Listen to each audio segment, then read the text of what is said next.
Thank you, Ms. Müller, for speaking with CGTN. Now, it's great to see Germany's three automotive powerhouses, Volkswagen, BMW, and Mercedes, are showcasing new EVs and concept cars at this year's Shanghai Auto Show. How is the German auto sector staying competitive amid fierce competition from Chinese and global markets? I believe that the German automotive industry, both manufacturers and suppliers, can participate in the competition with full confidence. At the Shanghai Auto Show, we have seen numerous new models from various brands. Most importantly, these models are tailored to the needs of Chinese customers. I believe this will be a successful process. Now, German automotive businesses have invested greatly here in China. We are seeing more joint ventures and new facilities. Why China? What is motivating this decision? In China for China. In China for China. I think this is a success story.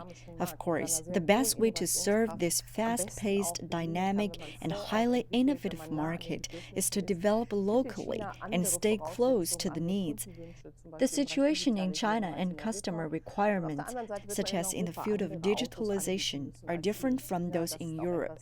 On the other hand, the cars provided to Europe are definitely different from those in China. This is also something that Chinese car dealers can learn from.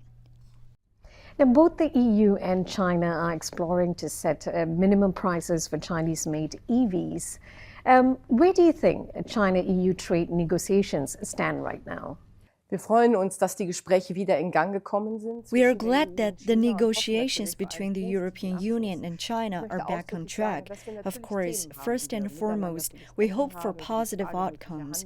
I would like to make it clear that we obviously have some issues that need to be discussed with each other, such as possible trade restrictions and competition distorting problems. However, the German automotive industry advocates an open and free market, including competition within the industry. Therefore, we have always been opposed to tariffs. In fact, the lowest price is a better means than tariffs, but it is still not truly open and fair trade. We hope that, especially considering all the ongoing geopolitical discussions, the European Union and China can find new ways to get along and reach an agreement. China is one of the German auto industry's largest sector outside the EU, the other being the US. How will US tariffs affect foreign autos and auto parts, and what impact will this have on the German auto sector? Yes, the US tariffs will have a negative impact on global trade.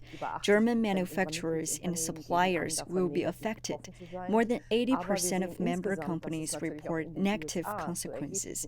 The tariff policy will have a significant impact on the US as well. It will drive prices up for consumers, meaning the US economy will suffer.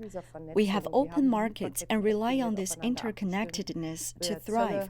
We have optimized and coordinated supply chains. In the end, tariffs only lead to losses for all parties. That is why we need to return to the topic of global trade. Of course, we are also concerned about escalating tension between China and the United States. US President Donald Trump has been back and forth on his US tariffs. Is it very challenging for the auto sector to deal with such tariff-related flexibility? Yes, this is difficult for the entire economy. You can see how volatile the stock market has become, with European companies and American firms suffering equally. Naturally, this back and forth makes it very hard for businesses to respond to ongoing developments with legal certainty. You can't change supply relationships overnight. It takes time. This will undoubtedly have negative consequences for all parties involved. Therefore, we hope to find a solution through negotiations. And where do you see China-Germany cooperation in the automotive sector in the near future? Ich glaube, dass das Beste von beiden Welten zusammenkommt. I believe that the greatest strength of both sides can be combined. China has a very rapid development speed and a very high level of digitalization. On the other hand, Germany represents efficiency, safety, and rich experience in automotive manufacturing. By combining these strengths, we can ideally meet the needs of customers. Therefore, we believe that the cooperation between the two sides is of a great value. The markets of both countries are attractive. In this regard, we hope that the dialogue between the two sides can continue.